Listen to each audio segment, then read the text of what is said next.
Episode 9 শুরু হয় এক ফ্ল্যাশব্যাক দেখিয়ে, যেখানে রিউ এবং হিউন জিন ঠিক করছিল তারা সামার ভ্যাকেশনে কোথায় যাবে। রিউ অনেক জায়গার নাম রেডি করে রাখে, কিন্তু হিউন জিন বলে এবার আমরা কোরিয়ায় যাব। সে তাকে একটি এনভেলপের মধ্যে কোরিয়া যাওয়ার টিকিট দেয়, যেটা দেখে রিউ খুব খুশি হয়। হিউন জিন বলে ওই কাভারের মধ্যে আরো একটা জিনিস আছে, দেখো। রিউ দেখে যে তাতে একটা রিং আছে। তারপর হিউন জিন তাকে প্রপোজ করে, যেটা রিউ খুশি মনে অ্যাকসেপ্ট করে নেয়। কিন্তু কয়েকদিন পর রিউ জানতে পারে যে তার স্টোমাক ক্যান্সার হয়েছে। ব্যাক টু প্রেজেন্ট, সিয়ং রিউকে কল করে এবং আশেপাশে সব হাসপাতালের খবর নেয় যে রিউ কোন হসপিটালে গিয়েছে।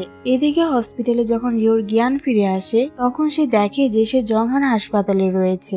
আর এই হসপিটালে সিয়ং এর বাবা ডাক্তার, কিন্তু আজ তার অফ ডে ছিল। তাই সে ডাক্তারকে বলে যে সে রিপোর্ট নিতে পরে আসবে। এটা বলে সে তাড়াতাড়ি সেখান থেকে বের হয়ে যায়। ইয়নজিন হসপিটালের বাইরে তার জন্য অপেক্ষা করছিল। সে রিউর রিপোর্টের ব্যাপারে জিজ্ঞাসা করতেই যাচ্ছিল, তখনই সিয়ং হো সেখানে চলে আসে আর রিউকে জিজ্ঞাসা করে তার পেটের কি হয়েছে, এখন কি অনেক ব্যথা করছে, ডাক্তার কি বলেছেন, এখন কি তুমি ভালো আছো। রিউ মিথ্যা বলে যে ডাক্তার বলেছে সে ভালো আছে, এটা শুধু একটা হজমের সমস্যা ছিল। ইয়নজন বলে যে সে রিউকে বাসায় ড্রপ করে দিবে, কিন্তু সিয়ং বলে রিউ আমার সাথে যাবে। ইয়নজন তখন বলে তার রিউর সাথে অনেক কথা বলার আছে। এই দুজনের মধ্যে আবার ঝগড়া যেন না শুরু হয়ে যায়, তাই রিউ সিয়ং এর সাথেই চলে যায়। তখন হিউনজুন মনে করে যখন রিউ তাকে তার ক্যান্সারের কথা বলেছিল, সেই সময় হিউনজুন তাকে ফুললি সাপোর্ট করেছিল। এমনকি রিউর যত্ন নেওয়ার জন্য সে তার জব থেকে দীর্ঘদিনেরও ছুটি নিয়েছিল। এদিকে সিয়ং তাকে বাড়িতে নিয়ে আসে আর রিউর জন্য গাড়ির দরজা খুলে দেয়। রিউ বলে হঠাৎ এসব করছে কেন, এই প্রিন্সেস ট্রিটমেন্টের মানে কি। সিয়ং বলে আমি তো শুধু পোলাইটনেস দেখাচ্ছি, হয়তো হিউনজুনও তোমার সাথে এভাবেই ট্রিট করতো। রিউ কিছু না বলে ভিতরে চলে যায়, যেখানে সে তার মায়ের রুমের ভিতরে তাকিয়ে মনে করতে থাকে যখন হিউনজুন তাকে বলেছিল যে এই ব্যাপারে তাকে তার মা বাবার সাথে কথা বলা উচিত। রিউ তখন তার মাকে ফোন করতে চেয়েছিল, কিন্তু সে সাহস করে উঠতে পারেনি তার মাকে তার ক্যান্সারের কথা বলার জন্য, কারণ সে তার পরিবারকে দুশ্চিন্তায় ফেলতে চায়নি। আর শুরু থেকে আমাদের দেখানো হয়েছিল যে রিউ খুবই স্ট্রং একটা মেয়ে, তাই সে একাই ক্যান্সারের সাথে ফাইট করার সিদ্ধান্ত নেয়। অন্যদিকে সিয়ং এখনো মন খারাপ করে ভাবছিল যে কেন রিউ তাকে ছেড়ে হিউনজিনের সাথে হাসপাতালে গেল। তখন ময়ম সেখানে আসে। সিয়ং কি নিয়ে এত চিন্তা করছে তা ময়ম সিয়ংকে জিজ্ঞাসা করলে সিয়ং থেকে সব ঘটনা খুলে বলে। সব ঘটনা শুনে ময়ম জিজ্ঞাসা করে তুমি কি রিউকে জিজ্ঞাসা করেছো কেন সে তোমাকে না নিয়ে হিউনজিনের সাথে হাসপাতালে গেল। সিয়ং কিছু বলে না। ময়ম তখন বলে তুমি এখনো আগের মতোই লুজার রয়ে গেলে, তোমার অভ্যাস বদলাও, না হলে কিছুই হবে না, বা চাইলে আমি তোমাকে সাহায্য করতে পারি। সিয়ং বলে তার কোনো দরকার নেই। ময়ম বলে তাহলে বলো তুমি এখন কি ফিল করছো। সিয়ং বলে নিজেকে লুজারের মতো লাগছে, আমি ওই হিউনজিনের প্রতি অনেক জেলাস। আমি রিউকে বলেছিলাম যে আমি তার এঙ্গেজমেন্ট ভাঙার কারণ জিজ্ঞাসা করব না, আর আমি ওই হিউনজিনকেও বলেছিলাম যে আমি তোমাদের মধ্যে কি হয়েছে সেটা জানতে চাই না, কারণ এখন সে সবকিছু শেষ হয়ে গিয়েছে। আমি এমন ভান করেছিলাম যে আমার কিছু আসে যায় না, কিন্তু আসলে আমি ওসব জানার জন্য মরিয়া হয়ে উঠেছি। আমি জানি না কিভাবে বলবো, কিন্তু হিউনজুন আমার আর রিউর মধ্যে আসার কারণে সব সমস্যা হচ্ছে। ময়ম সিয়ংকে উৎসাহ দিয়ে বলে তুমি পারবে। তারপর সে জিজ্ঞাসা করে আচ্ছা তুমি যাকে পছন্দ করো সে যখন তোমার আশেপাশে থাকে বা তুমি তার কথা ভাবো তখন কি তোমার হার্টবিট বেড়ে যায়। সিয়ং বলে হ্যাঁ, সে যখন আমার সাথে থাকে তখন আমার হার্টবিট ফাস্ট হয়ে যায়। সিয়ং জিজ্ঞাসা করে কেন, তুমি এসব কেন জিজ্ঞাসা করছো। তখন ময়ম কথাটা ইগনোর করে দেয়। রাতে হিউনজুন রিউকে মেসেজ করে তাকে ওষুধ খাওয়ার কথা মনে করিয়ে দেয়। তারপর আমরা দেখি যে রিউকে অনেক ওষুধ খেতে হয়। সিয়ং রিউর রুমের দিকে তাকিয়ে তার বাসার বাইরে থেকে তাকে গুড নাইট জানায়। পরের দিন রিউ রান্নার ক্লাসে যাচ্ছিল, কিন্তু তার পরিবারের কেউ তার সাথে কথা বলছিল না। মা বলে আমার তোমার রান্নার ক্লাস নিয়ে আমার কোনো সমস্যা নেই, তুমি ক্লাস করতে পারো, এটা বিয়ের পর কাজে লাগবে, কিন্তু আমি আর তোমার বাবা তোমাকে রান্নার কাজ করতে দেখতে পারি না, তাই এখন যা করতে চাও করো, কিন্তু তারপর একটা ভালো জব করো। আর যদি আমেরিকায় যেতে না চাও তবে যেও না, এখানে একটা ভালো জব করো, বিয়ে করো আর এখানে সেটেলড হয়ে যাও। রিউ বলে আমি এখন কোনো জব করতে চাই না, আমি যা করতে চাই সেটা রান্নার মাধ্যমেই করতে চাই। কিন্তু মা আবারও চাকরির কথা বলা শুরু করে, তাই রিউ রেগে বাইরে চলে আসে। সিয়ং বাইরে তার জন্য অপেক্ষা করছিল। রিউর মন খারাপ ছিল দেখে সিয়ং তাকে এক জায়গায় খেতে নিয়ে যায়, যেখানে সে রিউর জন্য পোরেজ অর্ডার করে, কারণ এই খাবার এখন তার জন্য ভালো হবে।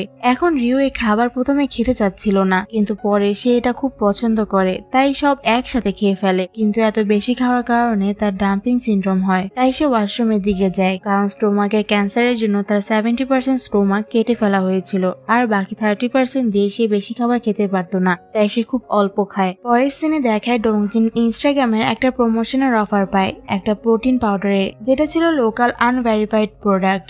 কিন্তু ডংজিন টাকা পাওয়ার জন্য এটা প্রমোট করতে চেয়েছিল, কিন্তু এটা করতে জিমের মালিক তাকে দেখে ফেলে, তাই সে তাকে জিম থেকে বের করে দেয়। এদিকে সিয়ং এর বাসায় হঠাৎ কিছু ভাঙার শব্দ হয়। সিয়ং এর মা এসে দেখে যে ওয়াশিং মেশিনের কাঁচ ভেঙে গেছে, তার পায়ে প্রায় কাঁচ লাগতে যাচ্ছিল, কিন্তু তখনই সিয়ং এর বাবা এসে তাকে বাঁচায়। কিন্তু সে কাঁচ পরিষ্কার করতে গিয়ে তারই পায়ে কাঁচ লেগে যায়। তার ওয়াইফ তার পায়ে ফার্স্ট এড করে দেয়, আর তারপর তারা দুজন একসাথে রামিয়ন খায়। খাওয়ার সময় তারা তাদের পুরোনো দিনের কথা মনে করে হাসছিল। এদিকে সিয়ং কিছু ওষুধ নিয়ে আসে রিউর জন্য, আর অফিসের উদ্দেশ্যে বের হয়। সে তার কেবিনে এসে দেখে মিয়ং তার মিল্কশেক খেতে যাচ্ছে, তখন সে দৌড়ে এসে বলে ওটা তাকে রেখে দিতে। মিয়ং বলে এটা তো জাস্ট একটা মিল্কশেক, এত ভয় পাচ্ছ কেন? সিয়ং বলে আমার জীবনে এই মিল্কশেকের উপর ডিপেন্ড করে আছে। এটা বলে সে দৌড়ে সেটা তার কাছ থেকে কেড়ে নেয়। মিয়ং বলে কি বাজে কথা বলছো, এর আগে তুমি বলেছিলে যে রিউর গাছের উপর আমাদের কোম্পানির সফলতা নির্ভর করছে। এটা বলে সে গাছের দিকে তাকাতেই অবাক হয়ে বলে ওই গাছটা তো নষ্ট হয়ে যাচ্ছে। সিয়ং গাছটাকে নিয়ে যায় এক প্ল্যান্ট শপে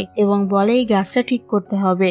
রিউ রান্নার ক্লাস শেষে খুশি মনে বের হয় বন্ধুদের সাথে কথা বলতে বলতে। তখন সে সামনে হিউনজিনকে দেখে, যে তার জন্য অপেক্ষা করছিল। তারপর তারা দুজন পার্কে গিয়ে কথা বলে। হিউনজিন বলে তোমাকে এত সুন্দর হাসতে দেখে মনে হচ্ছিল তুমি আবার আগের মতো হয়ে গিয়েছো। রিউ জিজ্ঞাসা করে আমি আগে কেমন ছিলাম? হিউনজিন বলে তুমি আগে খুব উজ্জ্বল, পজিটিভ অ্যান্ড এনার্জেটিক ছিলে। তারপর সে তাকে একটা এনভেলপ দেয়, যাতে লস অ্যাঞ্জেলের কুকিং ক্লাসে ডিটেলস ছিল।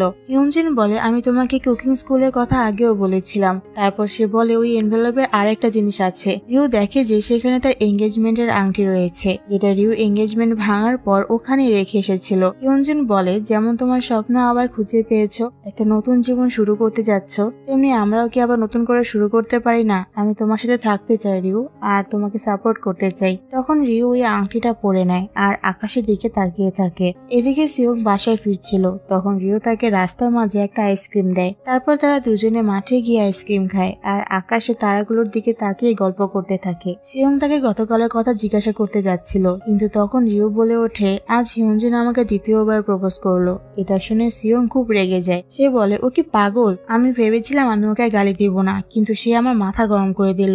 এখন কেন এসব করছে? অনেক দেরি হয়ে গিয়েছে। কিন্তু রিউ বলে যদি দেরি না হয় তাহলে। সিয়ং অবাক হয়ে দুঃখ ভারাক্রান্ত মন নিয়ে তার দিকে তাকায়। তারপর রিউ তাকে বলে আজ যখন সে আমাকে দ্বিতীয়বার প্রপোজ করলো তখন আমার মনে হলো এখনো দেরি হয়নি। যখনই সে আমার আশেপাশে থাকে তখন সে আমাকে আমাদের কাটানো, আমাদের প্রথম দেখা থেকে শুরু করে প্রথম ডেট পর্যন্ত সবকিছু মনে করিয়ে দেয়। সবকিছু আবার চোখের সামনে চলে আসে। সিয়ং দুঃখ নিয়ে বলে আমি তো এখনো তোমার সাথে আছি। তোমাকে আমার অনুভূতির কথা বলার পরও তোমার এই ফিল হয়? রিও বলে হ্যাঁ। সিয়ং খুব আপসেট হয়ে যায় কথাটা শুনে আর জিজ্ঞাসা করে এই জন্য কি তুমি আমাকে ছেড়ে গতকাল তার সাথে হাসপাতালে গিয়েছিলে? রিও আবারও হ্যাঁ বলে। সে বলে আমি তার সাথে থাকতে থাকতে অভ্যস্ত হয়ে গিয়েছিলাম, আমি হয়তো তার উপর নির্ভর করতে চেয়েছিলাম। সিয়ং বলে যে তুমি আমার উপর নির্ভর করতে পারো না। তখন রিও বলে যে তুমি এখনো আমার কাছে 5 বছরের একটা বাচ্চা যে হাইটে ভয় পেত, আমার ছোটবেলার বন্ধু যার সাথে আমি আমার আইসক্রিম ভাগ করে খেতাম, আর আমার মায়ের বন্ধুর ছেলে। এটা শুনে সিয়ং এর মন ভেঙে যায়। সিয়ং বলে তুমি খুবই নির্মম, তুমি কিভাবে এটা বলতে পারো? আমি এই বিপরীতে কিছুই বলতে পারছি না। রিউ বলে আমি শুধু চেয়েছিলাম তুমি এটা বুঝতে পারো যে হয়তো এটা তোমার ভুল ধারণা, আসলে তুমি আমাকে পছন্দ করো না, কিন্তু তুমি আমার সাথে থাকতে থাকতে অভ্যস্ত হয়ে গিয়েছিলে। সিয়ং তখন বলে না জেনে কিছু বলো না, তুমি কেমন অনুভব করো হয়তো সেটা তোমার কাছে গুরুত্বপূর্ণ না। যদি তুমি আমার জন্য কিছু অনুভব না করো সেক্ষেত্রে আমি কিছুই করতে পারবো না, কিন্তু দয়া করে আমাকে বলো না যে আমি তোমার জন্য কি ফিল করি, কারণ আমি জানি আমি কি ফিল করি। রিও কিছু বলতে যায়, তখন সিয়ং বলে ওই মিল্কশেক এখনো এক্সপায়ার হয়নি, আর হ্যাঁ এখন আমি আর হাইটে ভয় পাই না। এটা বলে সে নেমে আসে আর বাড়ি চলে যায়। এসব বলার পর রিওর কাছেও ভালো লাগে না। পরের দিনে দেখায় ময়ূমের টিম একটা আর্টিকেল পেপারে আসে, যেখানে ময়ূম লজ্জা পাচ্ছিল তার আর দানোর ছবি দেখে, মানে সেও মনে মনে দানোকে লাইক করা শুরু করেছে। এদিকে সিয়ং জানতে পারে যে তার কনস্ট্রাকশন সাইটে একটা সমস্যা হয়েছে। সিয়ং দৌড়ে সেখানে যায় আর জানতে পারে যে সেখানে একজন লোক অভিযোগ করেছে তাদের ব্যাপারে, যার কারণে জেলা অফিস তাদের কনস্ট্রাকশন বন্ধ করার আদেশ দিয়েছে। কিন্তু সে তো সবার সিগনেচার নিয়েছিল কনসেন্ট ফর্মে, তাই এই সমস্যা হওয়ার কথা না। ইয়ং বলে অন্য পরিবারের সদস্যরা এই অভিযোগ করেছে, তাই সবাই মিটিং এ বসে সমাধান খুঁজতে, কিন্তু কোনো সমাধান মেলে না। এখানে সিয়ং আর তার টিমকে অনেক প্রবলেমের ফেস করতে হয় এই অভিযোগের কারণে, যার ফলে সিয়ং ভীষণ স্ট্রেসড হয়ে যায় আর এর প্রেশার নিতে যেয়ে সিয়ং সিক হয়ে যায়। পরের সিনে দেখায় সিয়ং এর সাথে রিওর মায়ের দেখা হয়। তখন রিওর মা সিয়ংকে বাড়ি নিয়ে যায় খাওয়ানোর জন্য, কারণ সে সেদিন সিয়ং এর উপর রেগে গিয়েছিল। রিও যে কুকিং ক্লাস করে এটা সিয়ং জানতো বলে। মায়ের একটা মিটিং ছিল, তার মিটিং এ দেরি হয়ে যাচ্ছিল। অনেকক্ষণ কথা বলার পর রিওর মা সিয়ংকে খেতে বলে তার একটা মিটিং এর জন্য চলে যায়, আর সিয়ংকে বলেন খাবার শেষ করে তারপর যেতে। কিছুক্ষণ পরে রিও তার রুম থেকে বের হয়। দুজনেই জানতো না যে তারা এখানে। রিও একটু অস্বস্তি বোধ করে। সে জিজ্ঞাসা করে তার মা কোথায়। সিয়ং বলে তিনি মিটিং এ গেছেন। তাই রিও তার রুমে যেতে শুরু করে। এটা দেখে সিয়ং বলে তুমি কি আমাকে ইগনোর করছো? রিও আবার কিচেনের দিকে ফিরে আসে আর বলে না, আমি তো কিচেনে এসেছিলাম কিছু খেতে, কিন্তু ভুলে গিয়েছিলাম। তারপর সে সিয়ংকে বলে তুমি মিল্কশেকটা ফেলে দাও, যেটা শুনে সিয়ং আবার আপসেট হয়ে যায়। সে কিছু বলতে যাচ্ছিল, তার আগে রিও বলে আমি আগেই উত্তর দিয়ে দিচ্ছি, তুমি আমার কাছে জাস্ট একটা ফ্রেন্ড, এর থেকে বেশি আমরা আর কিছু হতে পারবো না। মানে রিও সিয়ংকে রিজেক্ট করে দিল, যেটা আবার সিয়ং এর মন ভেঙে দেয়। কিন্তু তবুও সিয়ং তাকে জিজ্ঞাসা করে সে কি এটা আবার ভেবে দেখতে পারবে না। রিও স্পষ্টভাবে বলে দেয় না, কয়েকদিন আমরা এই নিয়ে অস্বস্তি বোধ করব, কিন্তু এত ছোট কারণে আমাদের বন্ধুত্ব কখনো ভাঙবে না। এটা বলে সে চলে যায়।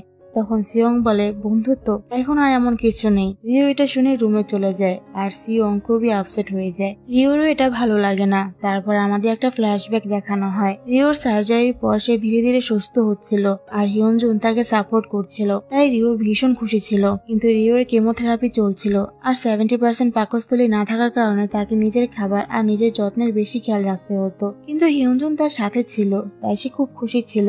সুস্থ হওয়ার পর তারা ঠিক করে তারা অনেক জায়গায় যাবে। তখন রিও 1 বছরের জন্য ছুটিতে ছিল আর বাড়িতে থাকতে থাকতে সে বোর্ড হয়ে গেছিল, তাই সে আবার অফিসে জয়েন করে, যেটা তাকে আবার স্ট্রেসড করে দেয়। ক্রিস আর তার দল তাকে মিথ্যা বলে কাজ করাতো, তারপর তার পিছনে পিছনে খারাপ কথা বলতো। ফলে ধীরে ধীরে রিওর শরীর আবার খারাপ হতে শুরু করে। এইসবের কারণে সে ডিপ্রেশনে চলে যায়। একটা সময় এমন হয়েছিল যখন রিও সবসময় বাড়িতে থাকতো, বাইরে কোথাও যেতে ইচ্ছে করতো না তার। হিয়নজুন তাকে খুশি করতে একটা পার্টিতে যেতে বলে, কিন্তু রিও যাবে না বলে দেয়। তাই হিয়নজুনও যায় না। কিন্তু হিয়নজুন রিওর জন্য একসময় বিরক্ত হতে থাকে, তাই সে রিওকে ইগনোর করা শুরু করে। সে তার কল রিসিভ করতো না, তাই একদিন সে একা একাই একটা পার্টিতে চলে যায়। রিও তখন তাকে খুঁজতে খুঁজতে সেখানেও পৌঁছে যায়। তখন সে দেখে হিয়নজুন সেখানে একটা মেয়ের সাথে আছে। সে ভেবেছিল সে মেয়েটিকে কিস করছে, কিন্তু হিয়নজুন শুধু মেয়েটির চোখের আইল্যাশ পরিয়ে দিচ্ছিল।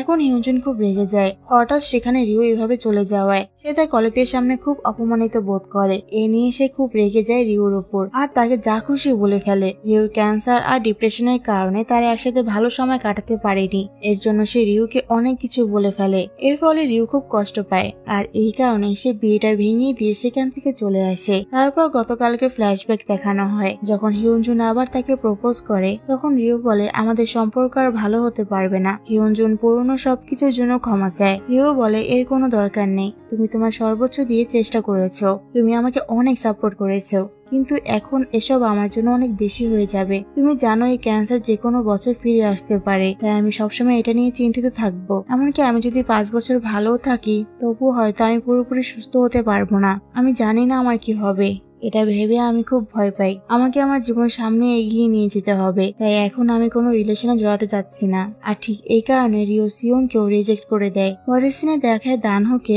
একটা গুরুত্বপূর্ণ রিপোর্টিং এ যেতে হবে, কিন্তু ইয়ংদু বেবিসিটার ব্যস্ত ছিল, তাই সে আসতে পারেনি। তখন ইয়ংদু বলে যে সে তার ফ্রেন্ডের সাথে থাকবে, অর্থাৎ ময়মের সাথে। কিন্তু ময়মকেও একটা গুরুত্বপূর্ণ কাজে যেতে হয়েছিল, তবে সে ইয়ংদুকে মহিলা গ্রুপদের সাথে রেখে আসে। তাই ইয়ংদু সেখানে থাকে আর সবার সাথে সে ভালোভাবে পরিচিত হয়ে যায়। এখানে সিয়ং তার কনস্ট্রাকশন সাইটের সমস্যা সমাধান করে ফেলেছিল, কিন্তু এর কারণে সে নিজের যত্ন নেয়নি।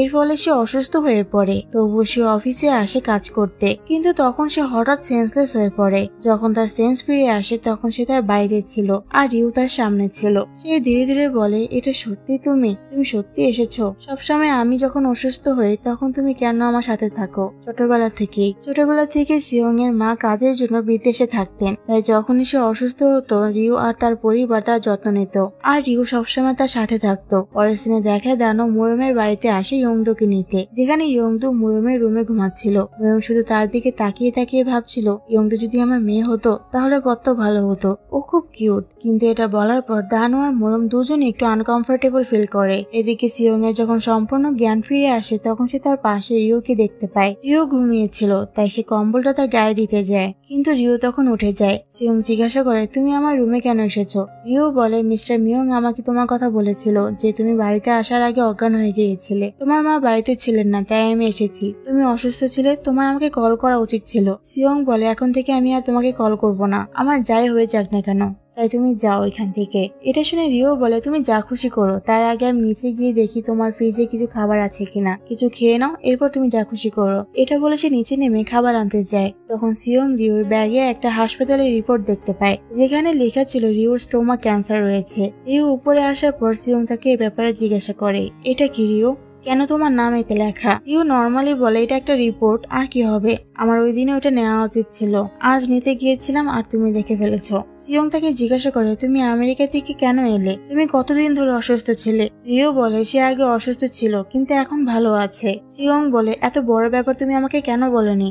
রিও বলে আমি জানতাম যে তুমি এভাবেই রিয়েক্ট করবে। সিয়ং কাঁদতে কাঁদতে বলে তুমি কি আমাকে তোমার বন্ধু মনে করো না? তোমার কাছে আমার একটু গুরুত্ব নেই যে তুমি এত বড় একটা বিষয় আমার থেকে লুকিয়েছো? রিও তাকে বিশ্রাম করতে বলে আর তার জন্য পরে জানতে চায়, কিন্তু সিয়ং গিয়ে তাকে থামায়। রিও বলে পরে কথা বলে নিয়ে, কিন্তু সিয়ং বলে পরে না, এখনই বলতে হবে। রিও তাকে শান্ত করার চেষ্টা করে কিন্তু সিয়ং ভীষণ প্যানিকড হয়ে গিয়েছিল। সে কাঁদতে কাঁদতে বলে তুমি কিভাবে একা একা সব সহ্য করলে, কাউকে কিছু না বলে? তুমি জানো স্টোমাক ক্যান্সার সার্জারি কতটা সিরিয়াস তাই না, আর তুমি কিভাবে কাউকে এটা বলনি? সিয়ং রিওকে এসব বলছিল, ঠিক তখনই রিওর মা সেখানে চলে আসে সিয়ং এর মায়ের সাথে, যারা সিয়ংকে ক্যান্সার নিয়ে কথা বলতে শুনে ফেলে। রিওর মা অবাক হয়ে জিজ্ঞাসা করেন কার ক্যান্সার রয়েছে। রিও তার মাকে দেখে কেঁদে ফেলে। মাও বুঝতে পারে ব্যাপারটা, সে রিওকে জড়িয়ে ধরে আর সবাই এটা জেনে খুব ইমোশনাল হয়ে যায়। আর এখানে এপিসোড 9 শেষ হয়।